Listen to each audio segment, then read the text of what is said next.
السلام عليكم ورحمة الله وبركاته. نمني شجرة نتيرو أو بلين كني شجرة يخانو غاستريك يخانو غوبا غرتة غراچا أران تناغا هنو دوا ولمان أغرا اتفايدة ما في أبوني خيب دي وان سواسر متي يچو دنديسا نمدو تنفاية غارب بغرما فيزو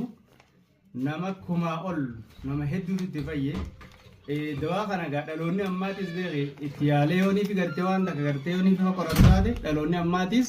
دوا خنا ني اركتا جو قابتما دلوني اماتيس دوا خنا اركچوني دنداچو دوا خنا بره گينيتي يفما بياله يفما بركنه الحمد لله خطاب خيز بريفمو باتوس نمر متنو درت يجرتو اركچو بانوس او سوما غرتي يالوتو نما خنا رتي بقى اركنه وعملين جو bara kudha sagal akka bashaatti sagaltamii fi afur yoo yaadettan ummata keenya kagartee qubsumaaf naannoo baalee qubate ni beekani gaafa cidhaynu san caatiin hin jiru lafumaa kee namni kun nama 45 gaafa san namni qubate nyaatan jechuu lafaa kaanii dawaa kana nyaatan akka caatiin nyaatan hoggaan talaqananis kanuma nyaatan hoggaa buuzoo liyoolanis jigachuu hoggaa liyoolanis isuma kana nyaatan namoonni kun coggarra yookaan gaastirii yookaan gubaa laphee qajamu kana guutuutu ni fayyada maal irraa yoo kun kaatee fayyuu dandeetiin qorannaa maal nyaatan namni kun maalitti rabbiin sababa maaliif fayyisuu dandeetiin qorannaa kana geggeesseetiin arkadde eega san booda calliseetuma nama daddaatiin itti wallaanu jira har'aan tan ammoo as yuutuubii keessan irratti isin maxxanseetiin akka gartee jira laallattan kuni qixaliidha qarshii 60 qofaaniin bite kun ammoo sukkaara akkasuma laalladhaa Italia tanuma feeta taatu qital shayi teenyotana maqaa adda addaa qabdi made in Ethiopia Abyssinia ta'etu ni jirti Gumaro ta'etu ni jirti made in Kenya ta'etu ni jirti bareeddu sunisi amma tunilleen kun amma master tea yetti matun master tea shayi kanuma jecha uno wala kana amma tanaga akkanatti dalaganna ila la akkana laal akkana yoo sukkarri keenya kun nuugee akkana laal kun sukkara uno coggarraa fi biqi gaastiriitii fi qabatama jiru dhugaa rabbi wallahi billahi tallahi as eegaa yuunivarsiitii jigaatana seene ijoollee barataa meeqaan ittiin kanneefi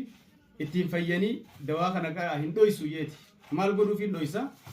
namni gaa duniyaarraa deema hoggaa duniyaarraa deeme sawaba namaa taate jechuudha isin amma hoggaa fayyitan booda yoo feetan inumaatu namni gammade gaa gammachuurraa beeke namni kafaluu sini jira kafaluu sii dandeessan hin kafaluu jette immoo sabiskiraabii fi laayik sheer illee goote illee obboleeyyan maqeetii yoo geessite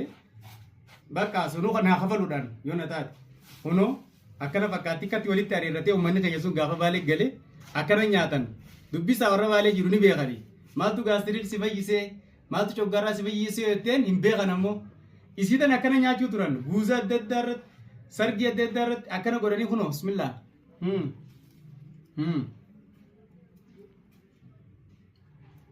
akkama nyaata moogaa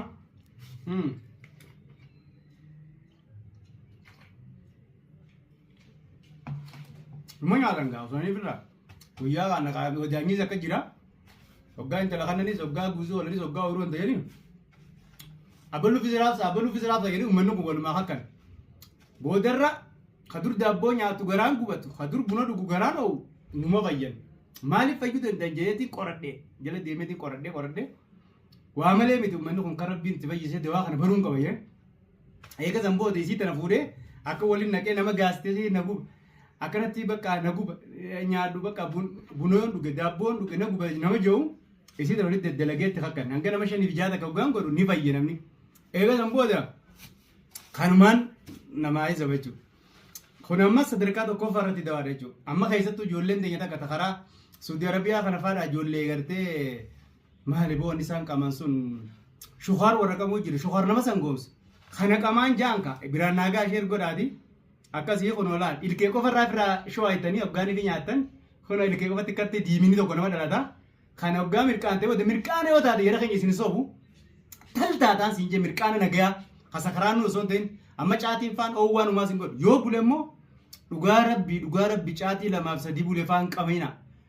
Jijjiirama si fide jechuudha. Jijjiirama waan biraatiin yoo silkuma tana qabdee keessaan baatu irruma bultee subbuu meefa gartee jechuudha halkan irra bultee. Kunuu jijjiirama sammuu irraa tokko. Tun amma mirqaana nagaa rabbiin dawaa keessa kaa'ee laal. Akkama gootan keessa laal biraan gaa. Yoo isii dhaqqisii narratti nama kuma dhibba takkaa kiraabin goone an dawaa kana tun deebuu kana. Nyaata laala. Wassalaamu alaikum warahmatullahi wabarakatuh.